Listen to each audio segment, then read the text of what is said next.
नमस्कार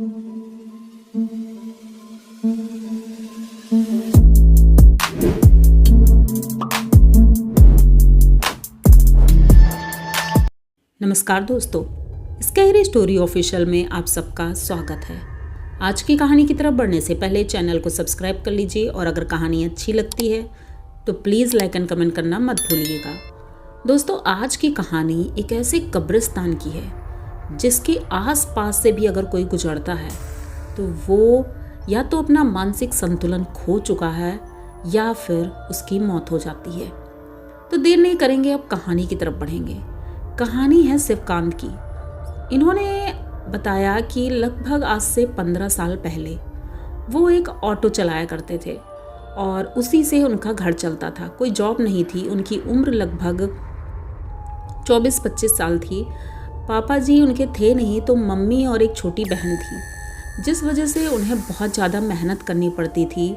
दिन में भी ऑटो चलाते थे और रात में भी। पहले तो रात में नहीं चलाते थे, लेकिन जब उन्होंने घर की परिस्थिति देखी तो उन्होंने सोचा क्यों ना रात में भी अगर 3-4 बजे तक चला लिया जाए तो सुबह भी 2-3 घंटे सोने को मिल जाएंगे। ये सोच करके वो दिन में भी चलाते थे और रात में भी चलाते थे। अभी 8 दिन हुए थे जब वो ऑटो चला रहे थे, रात में और दिन में। तो दिक्कत तो उन्हें कुछ भी नहीं होती थी, लेकिन एक दिन रोड के किनारे एक आदमी मिला जो कि लिफ्ट मांग रहा था। अब इनके पास एक सवारी थी तो इन्होंने सोचा कि क्या एक सवारी बैठा सकते हैं, और तो इन्होंने पीछे जो सवारी बैठी थी, एक लेडीज़ थी, उससे पूछा कि बहन जी क्या एक सवारी और बैठा लें अगर आपको कोई दिक्कत ना हो तो। क्योंकि रात का समय था तो इन्होंने पूछना मुनासिब समझा और उस औरत ने कहा ठीक है, अच्छा आप बैठा लीजिए। तो इन्होंने एक जगह ऑटो रोका। अब वो आदमी आता है और बैठ जाता है। अभी अपनी ऑटो चलाने लगते हैं। अभी कुछ दूर ही पहुँचे थे कि वो आदमी कहता है कि गाड़ी रोक दो। अब इन्होंने गाड़ी रोकी और उससे पैसे ले रहे थे, लेकिन पैसे उसने दिए नहीं और वो चला गया जल्दी से। अब ये बड़े परेशान हुए कि ये कैसे हो सकता है, मतलब आप बिना पैसे दिए कैसे जा सकते हो। ये बहुत ज़ोर ज़ोर से चिल्लाने लगे, अरे भाई पैसे तो दो, पैसे तो दो। तब तक वो जो पीछे लेडीज़ बैठी थी उसने कहा क्या हुआ भैया, आप चिल्ला क्यों रहे हैं। तो ये कहता है कि अरे वो जो अभी आदमी पीछे बैठा था उसने पैसे नहीं दिए और पता नहीं देखो भागते हुए चला गया वो। तो लेडीज़ कहती है कौन सा आदमी। तो ये कहती है अरे नहीं, मैंने अभी जब थोड़ी दूर पहले अभी ऑटो रोका था, आपसे जब पूछा था तो उस वक्त एक आदमी बैठा था ना। तो वो कहती नहीं, मैं तो अकेली ही बैठी हूँ। अब ये सुन करके शिवकांत थोड़ा डर जाता है। फिर ये भी सोचता है क्या ये औरत मुझे पागल बना रही है या फिर ये अंधी होगी, इसे दिखा नहीं होगा। तो ये कहता है अजीब हो आप, आपके बगल में कोई बैठा है, आपको दिखाई नहीं दिया। वो कहती है कि मैं झूठ क्यों बोलूँगी, अगर मैंने परमिशन दी है तो कोई भी बैठ जाता, लेकिन मुझे तो कोई दिखा नहीं। शिवकांत गुस्से में तो था ही कि बताओ मैंने उसको बैठाला और उसने पैसे नहीं दिए। ये वहाँ से चलने लगता है। तभी उसकी निगाह पड़ती है बगल में सीट में पैसे रखे थे। मतलब क्या वो पैसे अपने आप उड़कर आ गए, कैसे आ गए, इसने पहले क्यों नहीं देखा। तो वो पैसे देखता है तो 20 रुपये ही थे, 20 रुपये किराया था उसका, तो 20 रुपये ही थे। तो उसने रख ली अपने डब्बे में और चल देता है। अभी कुछ दूरी गया था, इसकी गाड़ी अचानक से ख़राब हो जाती है। तो वो मैडम से बोलता है मैडम ऐसा है आप दूसरा ऑटो ले लो क्योंकि गाड़ी में कुछ खराबी आ रही है शायद। तो वो कहती है अब बताओ इतनी रात में मैं दूसरा ऑटो कहाँ से ढूंढूंगी, आप अच्छा ठीक है अभी ठीक कर लीजिए, मैं तब तक वेट करती हूँ। ये गाड़ी से उतरते हैं और जल्दी जल्दी गाड़ी चेक करते हैं। तो थोड़ी बहुत प्रॉब्लम थी, ये सही कर लेते हैं, उसके बाद ऑटो लेकर फिर चल देते हैं। अभी बस निकले ही थे कि ये जो मिरर था, इस मिरर में देखते हैं कि पीछे से वो आदमी दौड़ रहा है और ये वही आदमी है जो कि उसकी ऑटो में बैठा था। ये देख करके चौंक जाता है, गाड़ी रोकता है, पीछे झांक कर देखता है तो कोई भी नहीं था, पर मिरर में वो आदमी साफ दिख रहा था। अब ये बहुत ज़्यादा घबरा जाता है और उस लेडीज़ को जहाँ उसे उतरना था वहाँ उसे उतारने के बाद ये सीधे कहता है कि अब मैं रात में नहीं चलाऊँगा, मैं सीधे आज घर ही जाऊँगा। ये गाड़ी मोड़ता है और घर की तरफ चल देता है। रास्ते में एक कब्रिस्तान पड़ता था जैसे ही उस कब्रिस्तान के पास पहुंचता है तो वहाँ एक फैमिली थी, हस्बैंड वाइफ और 2 बच्चे। तो इनसे लिफ्ट मांगते हैं। अब ये सोच तो रहे थे कि लिफ्ट ना दें क्योंकि अब तो मैं घर जा रहा हूँ, लेकिन फिर सोचा कि बच्चे हैं, रात में परेशान होंगे ये लोग, तो बैठा ही लेते हैं। तो ये अपनी ऑटो रोकता है और वो चारों लोग बैठ जाते हैं। पीछे ही बैठे थे, बच्चे छोटे छोटे थे तो वो भी पीछे ही बैठ गए। अब ये ऑटो चला रहा था और उनसे पूछता है कि अरे भाई साहब कहाँ जाना है। तो वो कहते हैं कि आगे जो चौराहा है उसके किनारे ही मुझे उतार देना। तो ये कहते ठीक है। अब ये जाते हैं चौराहे के पास और चौराहे के किनारे जाकर के गाड़ी रोक देते हैं। लेकिन अभी भी उन्होंने देखा कि वो जो आदमी है वो उतरता है। वो लंबे चौड़े मतलब कपड़े थे, ढीले ढाले, कुर्ता सा पैजामा, और वो लेडीज़ बुर्के में थी। 2 बच्चे जो छोटे थे उनका चेहरा कुछ अजीब सा लग रहा था, क्योंकि लेडीज़ तो बुर्के में थी तो वो समझ में नहीं आ रहा था, लेकिन वो जो जेंट्स था और वो बच्चे थे वो थोड़ा अजीब लग रहे थे। इसने चेहरा देखना चाहा तो वो लोग चेहरा नहीं, मतलब आंखें नहीं मिला रहे थे।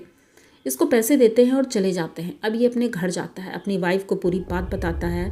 तो उसकी वाइफ कहती हो सकता है कोई अजनबी हो, ऐसे लोग मिलते रहते हैं रात के वक्त।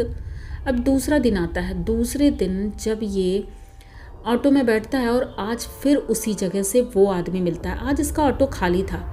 वो आदमी बैठता है पीछे और ये बोलता है कि कल आपने पैसे कब रख दिए आगे, मैंने तो देखा भी नहीं था।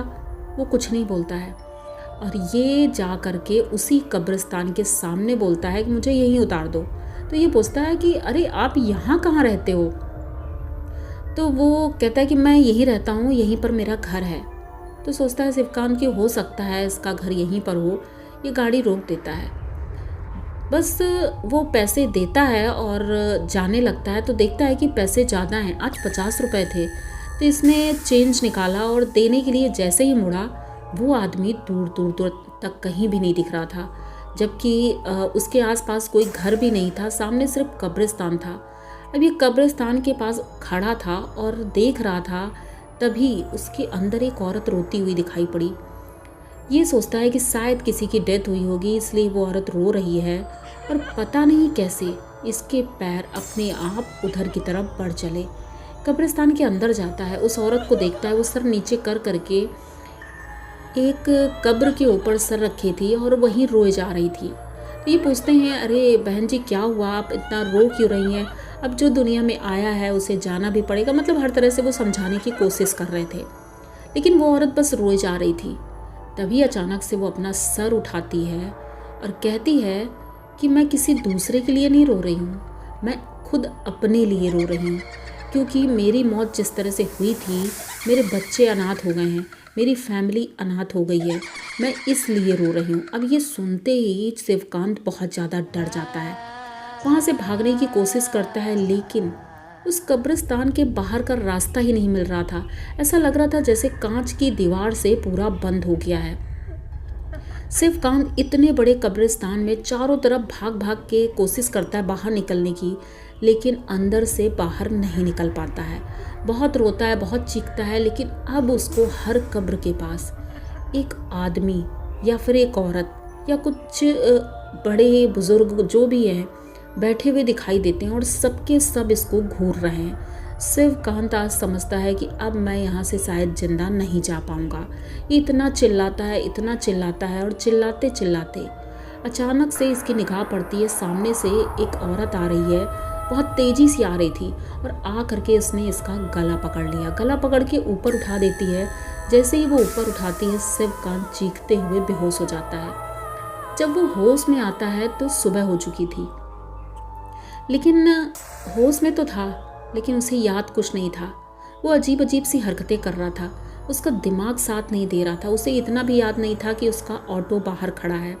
इसके घर वाले इसे ढूंढ ढूंढ कर परेशान थे, लेकिन जब पुलिस में रिपोर्ट लिखाई तो पुलिस वालों ने इसे ढूंढ लिया, क्योंकि इसका ऑटो बाहर ही खड़ा हुआ था। ये कब्रिस्तान में ही एक कब्र के ऊपर लेटा था, कहीं मिट्टी के ऊपर लेट रहा है। इसके कपड़े मिट्टी से सन गए थे और ये अजीब अजीब सी हरकतें कर रहा था। पुलिस वाले इसे पकड़ कर ले जाते हैं और कहते हैं लगता है इसने पी ली है, इसलिए इसकी ये हालत है। उसे थाने में ले जाते हैं, पूछताछ करते हैं, उसके बाद उसे छोड़ देते हैं। उसके फैमिली में उसकी पत्नी थी और एक बेटा था। वो इसे घर ले जाते हैं, लेकिन इसकी हालत ठीक नहीं हो रही थी। इसकी मानसिक स्थिति एकदम से ख़राब हो गई थी। इसे लेकर ये हॉस्पिटल जाती है। कई हॉस्पिटल के चक्कर लगाए, लेकिन कोई असर नहीं होता है। तब किसी ने बताया कि यहाँ पर एक बाबा हैं, उनको दिखाओ, शायद कुछ असर हो।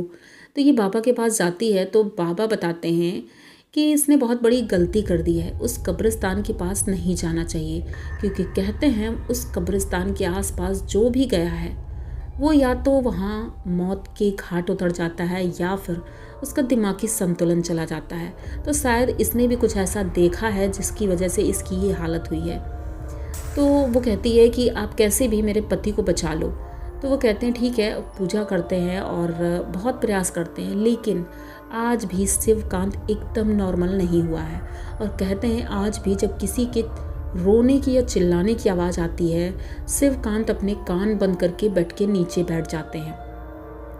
कोई जॉब भी नहीं कर रहे हैं, उनकी पत्नी ही अब काम करती है जिससे घर चलता है, और उनकी स्थिति खराब ही है, एकदम से ठीक नहीं हुए हैं। बस ये है कि हाँ, बातचीत करते हैं, बच्चों से बात करते हैं, लेकिन जब ऐसा कुछ होता है तो वो एकदम से घबरा जाते हैं। इस वजह से इन्हें बाहर नहीं जाने दिया जाता है। आप लोगों को क्या लगता है, ऐसा भी कुछ हो सकता है? आप लोगों को जो भी लगे आप कमेंट बॉक्स में ज़रूर बताइएगा। अगर इस तरह की कहानी आपको पसंद हैं तो चैनल को सब्सक्राइब करना तो बिल्कुल मत भूलना और लाइक कर देना। मिलते हैं इसी तरह की किसी नई कहानी में, तब तक के लिए डरते रहें।